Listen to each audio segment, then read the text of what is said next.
ever since Kamala Harris has stepped in for Joe Biden in the 2024 presidential campaign, we've seen the big play from the Democratic Party towards black people with a very persistent strategy of identity politics. Now, this has worked to a certain degree, especially from influencers. Let's look at Plies. Plies is a former rapper, and he's really been offensive towards African Americans, asking for a change from Kamala Harris. It is real quick, but to everybody who, especially the ones who look like me, and the men who look like me, who quick to, she Kamala want my vote. She need to explain herself to me what she gonna do for the black people. Listen. Stop asking a motherfucking black woman to explain themselves to you or explain themselves to y'all. If y'all ain't willing to ask a motherfucking white man, then motherfucking explain himself. Y'all cool with the white man not explaining his motherfucking self to you. But the motherfucking black, she need to explain herself to me what she gonna do for the black community. She want my vote. She need to explain herself. You ain't motherfucking asking the white man to explain his motherfucking self. You too motherfucking scared to ask him. Motherfucker, somebody need to explain something to y'all. Well, she been in the office already 3.5 years. Why she ain't do all the things she said she was gonna do? Cause she ain't the motherfucking president. That's why. When you go to the motherfucking McDonald's, that lady that's the motherfucking manager, she don't get to do what the fuck she want to do. She might can give you some motherfucking fries, but that's about it. Some free motherfucking fries. That's about all she can motherfucking do. But she can't change the price of that motherfucking quarter pound up there. Oh, that motherfucking Big Mike. And that's interesting, I guess, because you're a black person and Kamala Harris was the vice president, and the vice president, when it comes to you, hands are tied. You shouldn't ask for anything simply because you don't ask the white man for anything, like Donald Trump. Now, this is interesting wordplay because for the last 60 years, the Democratic Party has owned the black community politically. So you're supposed to go and ask the white man for something. And even though you've had Barack Obama and then you have Kamala Harris, two quote unquote black candidates, you shouldn't ask them for anything since you've never been getting anything from anybody. Let me ask you a question. If you were going to a restaurant and you wanted better service for your money, and if the restaurant responded to you, well, you don't ask the other restaurants for this service, why are you asking us? What would you do? You pretty much get up and leave. And this has cost African Americans in the city of Chicago. This has been a Democratic stronghold for, I don't know, like the last 70 years or 60 years. Every mayor in the last, 60 years has been Democratic. And blacks have done so with trying to eliminate Republican, quote unquote, white supremacy. They've been doing this in droves. And the last time they did this, they got progressive mayor Brandon Johnson in power. But what they didn't know was the migrant crisis was going to hit Chicago pretty hard within his tenure. Now, to be fair, it hit all America as the policies of Joe Biden and Kamala Harris infiltrated Texas, and Texas bust them through on to other states. But the migrant crisis really hurt the black community a lot. Who's supporting these migrants? We are, because I work 12-hour shifts. I have to work for my money. I don't get anything free. I don't get to choose a $3,000 link card, or I don't get to buy a fancy car without working. You have to work hard for those things. So I think it's unfair. I think the migrants are bringing a lot of crime to the country. They're taking from the American people.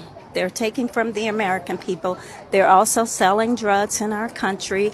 They're also snatching up young girls. They're doing a lot of things that are just not right. Do they get prosecuted for any of their crimes? No, they don't. They may lock one or two up, but they let them right back out. It's the same thing I saw. I don't live in Inglewood, but I saw something because I have to go in the area sometimes. And I saw how these migrants they're worse than the people here. They steal cars. It's a shame. It's awful. And I think it's invading our country. And Brandon Johnson doesn't do anything to stop it? Brandon Johnson is not worth a quarter. He's not worth a quarter. All he's doing is right now, because the DNC is here, he wants to make it look good.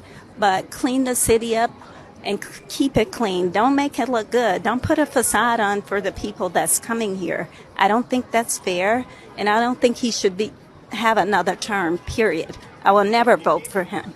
Never.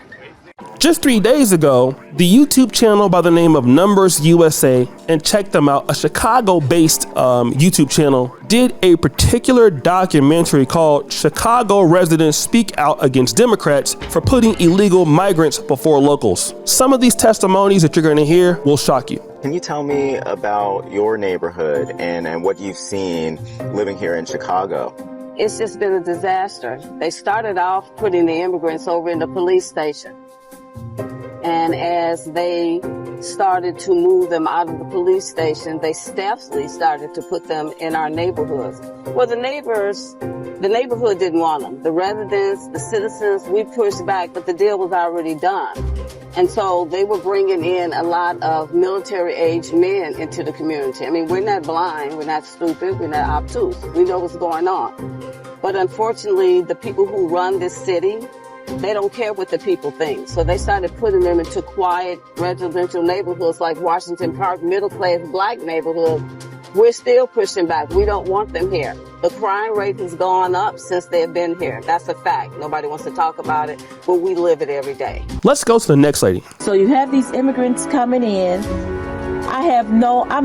If you need to flee where you live, yeah, come in. But don't neglect your own children. Yeah. You're giving money. All of a sudden, you come up with all this money. You found all this money, to throw at their needs and stuff. Our kids need a line in these bills or whatever. There needs to be a line in there that at-risk children get the same type of accommodations, modifications, and monies needed to help them access the curriculum too, okay? Absolutely. Do not leave our American children out. And then this brother. When the buses started rolling in, a lot of the American citizens, black citizens, did not realize what they were here for. But once that they got here, they started to bring them into the black community. And we started to do research, and that's when I found out that it was Kamala Harris that opened the borders up in California and allowed all the gangs, the Mexican gangs, to come across. And they took Compton and all the other black cities, similar to what we're seeing across the United States today. You know what's interesting? I guarantee you that all of these people that are in this particular short documentary are all Democratic voters and have voted for these people all of their life. This is what they've done.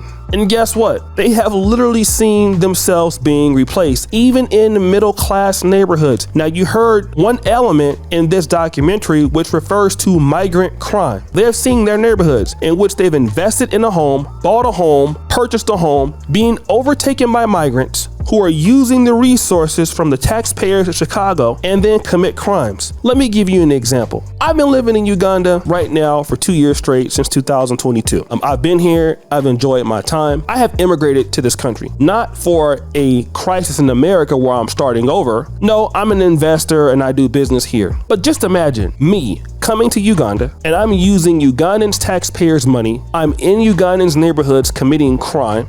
We're not saying that all migrants do this, but let's say I'm in that group. I'm committing crime, I'm causing problems, I'm taking away from their resources, and their people are paying me to be here, and I'm being disrespectful, and I'm driving down the property value. I'm doing all of these things. What do you think would be my outcome? I can tell you, it most likely would not be pretty. There is no way that anybody can allow that in this country. I can assure you, not even in Kenya too. No, you're gonna come as an immigrant, but you're gonna bring first of all, your money. You're gonna bring your skill set. You're gonna bring your good attitude, and you're gonna leave your problems back home where you found them. Otherwise, you're gonna get dismissed or even worse. Now, that's how it should be for America. Again, you're gonna have immigrants that come to America, but it should be the immigrants that have something to offer. All right, immigrants that can work, immigrants that can do some form of contribution to the labor force. How many times have we seen so many stories of immigrants creating some level of crime against women or against,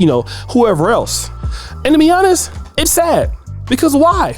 If you decide that you question this, like, yo, this is not right. Our people, should be getting something for their vote. You got your Roland Martins out there who are silent on the migrant issue. They will jump you. These guys will literally castigate you. Had you seen what happened to Jermaine Dupri? They destroyed Jermaine Dupri for admitting that Kamala Harris told him his hands were tied when it came to black people. But again, she's wanting your money with no agenda for blacks, but she would love your money. There's black men for Kamala Harris. There's black women for Kamala Harris. And guess what? But Kamala Harris ain't for your ass. And then when you find out that they don't want to do anything for you in 2024 and then 2028, when everybody else gets something, when the migrants get something, the LGBTQ get something, the Jews continue to get something, Asians get something, and that's not a problem. Just like the sister said earlier in the video, she doesn't mind if people come to the community. A lot of black folks are open to that. But why do you neglect your own? And when you talk about reparations, white people,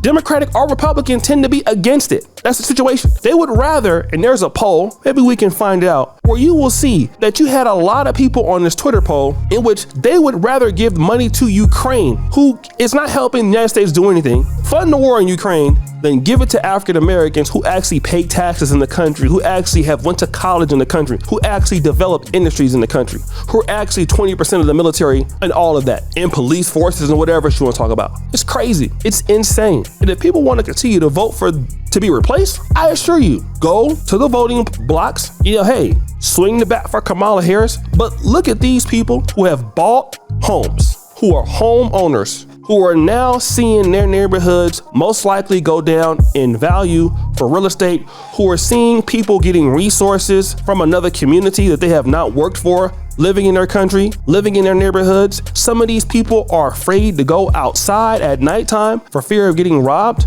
And then you tell me, is that okay with you? You tell me, do you find joy in that? And do you want somebody to come and do that in your neighborhood? Because if you vote for it, all you're saying is, yes, you do think that it's fine. It's great. It's beautiful that they do this. This is okay. Because you don't have an agenda. You don't care. Just vote for Kamala blindly and do what they tell you to do. Or you don't want to be the cool person and say, you know what, hey, I don't want to vote, or I want to vote for Trump. I want to vote for the Green Party or be independent. Nope. Let me just get in line and continue to see myself struggle and others. So guys, what do you think? It's your boy, Shruti Jackson, back at it again with another episode of King Ganda. We're out.